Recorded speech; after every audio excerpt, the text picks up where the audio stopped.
Hi friends, welcome back to Thilakshman YouTube சேனலுங்க. இந்த சேனலை இப்போ தான் நீங்கள் ஃபஸ்ட் டைம் பார்க்குறீங்கன்னா கண்டிப்பாக நம்மளுடைய சேனலை வந்து சப்ஸ்கிரைப் பண்ணுங்கள் ஃப்ரெண்ட்ஸ். பக்கத்தில் உள்ள பெல் பட்டனை கிளிக் பண்ணுங்கள். அப்போ தான் நான் டெய்லி போடுற வீடியோ வந்து உங்களுக்கு நோட்டிஃபிகேஷனில் வரும். அப்போ தான் நீங்கள் வந்து என்னோடய வீடியோஸை தொடர்ந்து பார்க்க முடியும். வாங்க நம்ம இப்போ வீடியோக்குள்ளே போகலாம்.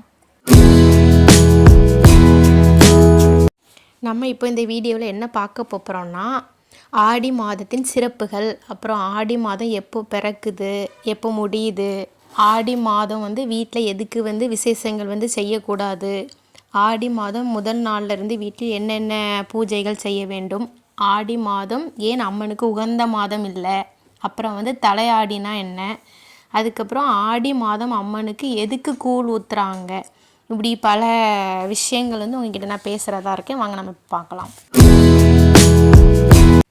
வாங்க இப்போ நம்ம முதல்ல ஆடி மாதம் எப்போ பிறக்குதுன்னு சொல்லி பார்க்கலாம். இந்த ஆடி மாதம் இந்த 2025ஆம் ஆண்டு வருகின்ற 17/7/2025, அதாவது வந்து ஜூலை 17ஆம் தேதி வியாழக்கிழமை அன்று தேய்பிறை அஷ்டமியில் வந்து இந்த ஆடி 1 வந்து பிறக்குது. இந்த ஆடி எப்போ முடியுதுன்னா 16/8/2025 சனிக்கிழமை அன்று இந்த ஆடி முடியுதுங்க. வாங்க இப்போ நம்ம அடுத்தது பார்ப்போம். ஆடி மாதத்தின் சிறப்புகள் என்னென்னு பார்ப்போங்க. இந்த ஆடி மாதம் முழுவதுமே மிக சிறப்பான நாட்களாக தான் இருக்குது. அதுலேயும் மிக முக்கியமான நாட்கள்னு பார்த்திங்கன்னா ஆடி கிருத்திகை, ஆடி பூரம், ஆடி 18, ஆடி அமாவாசை, அப்புறம் ஆடி மாதத்தில் வரக்கூடிய செவ்வாய் வெள்ளிக்கிழமைகளை மிக சிறப்பாக அமையுங்க. நம்மளோட வீடியோவை நீங்கள் ரெகுலராக ஃபாலோ பண்ணிங்கன்னா நான் வந்து ஆடி கிருத்திகை, ஆடி பூரத்துக்கு உண்டான வீடியோ வந்து நான் போட்டிருக்கேன். நீங்கள் வந்து பார்க்காதவங்க செக் பண்ணி பார்த்துக்கோங்க. நம்ம இந்த ஆடியில் மொத்தம் 31 நாட்கள் இருக்குங்க. அதில் வந்து ரொம்ப சிறப்பாக வருது என்ன வருதுன்னு பார்த்தீங்கன்னா ஒரு 5 வெள்ளிக்கிழமை வருதுங்க. அதனால் வந்து அம்பாளுக்கு வந்து நீங்கள் வந்து ஒரு 5 வாரம் ஏதாவது ஒரு வேண்டுகோள் வச்சு நீங்கள் 5 வாரம் வந்து விளக்கு போட்டுவாங்க. கண்டிப்பாக அந்த வேண்டுதல் வந்து கண்டிப்பாக நிறைவேறுங்க. அடுத்து என்னென்னு பார்த்தீங்கன்னா, இந்த ஆடி மாதத்தில் வந்து சிறப்பில் வந்து கிராமங்களில் வந்து கோவில் திருவிழாக்கள்லாம் இந்த ஆடி மாதத்தில் தாங்க நடைபெறும். வாங்க நம்ம அடுத்து இந்த ஆடி முதல் நாள் வீட்டில் என்ன செய்ய வேண்டும் என்று பார்ப்போங்க. நம்ம வீட்டில் வந்து எல்லாருமே வந்து பொதுவாக வந்து சாமி கும்பிடுவோங்க. அதில் வந்து கண்டிப்பாக வந்து இந்த ஆடி பூஜை 1ஆம் தேதியிலேருந்து செய்யும்போது வந்து நீங்கள் கண்டிப்பாக வந்து ஃபஸ்ட்டு குலதெய்வத்தை வந்து வழிபாடு பண்ணணுங்க. அதனால் கண்டிப்பாக எல்லோரும் ஆடி மாதம் முதல் நாள் வந்து குலதெய்வத்தை வந்து கண்டிப்பாக வழிபாடு பண்ணிடுங்க. அதுக்கப்புறம் வந்து ஒரு சிலவங்க சொல்லுவாங்க, எனக்கு குலதெய்வம் எதுன்னு சொல்லி தெரியலன்னு சொல்லுவாங்க. நீங்கள் அப்படிலாம் நீங்கள் வந்து நினைக்க வேண்டாம்.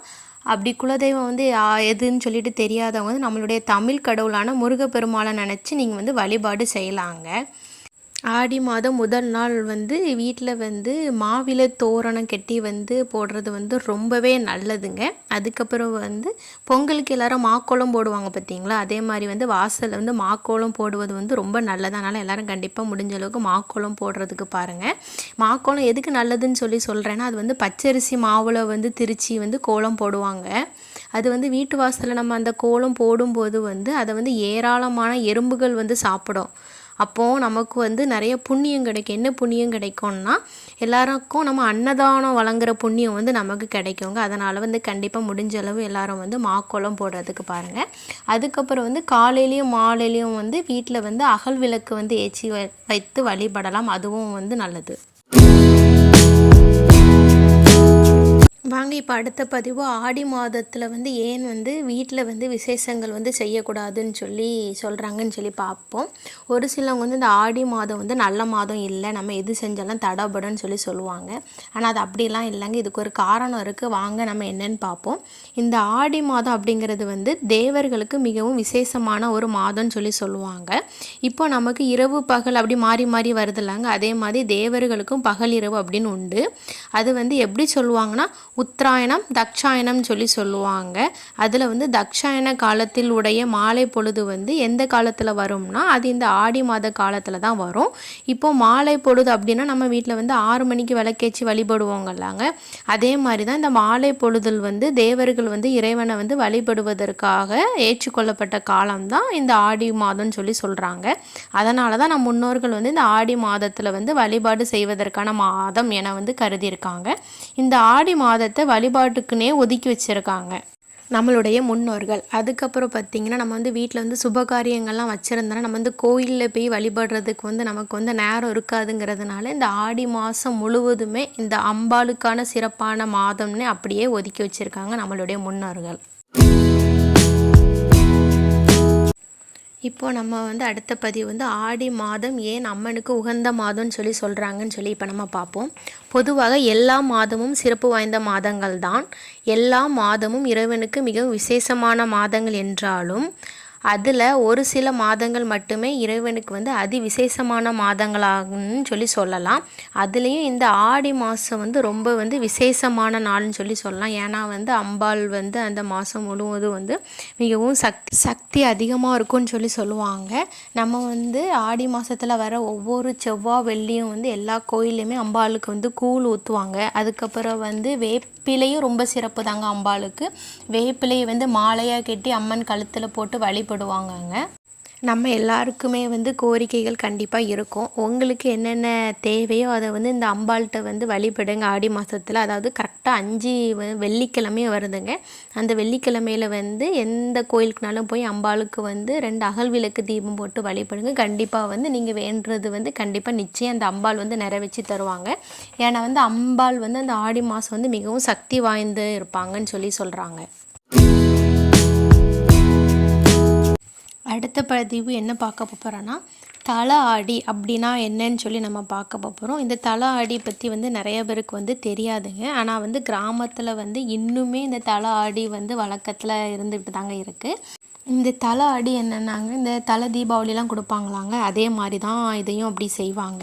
என்ன செய்வாங்கன்னு வாங்க பார்க்கலாம். இப்போ வந்து புதுசாக கல்யாணம் முடிஞ்சவங்களுக்கு வந்து ஃபஸ்ட்டு வர ஆடி தான் வந்து தலை ஆடின்னு சொல்லுவாங்க. அப்போ என்ன பண்ணுவாங்கன்னா வந்து பொண்ணு வீட்டில் இருந்து மாப்பிள்ளையும் பொண்ணையும் வந்து விருந்துக்கு வந்து கூப்பிடுவாங்க.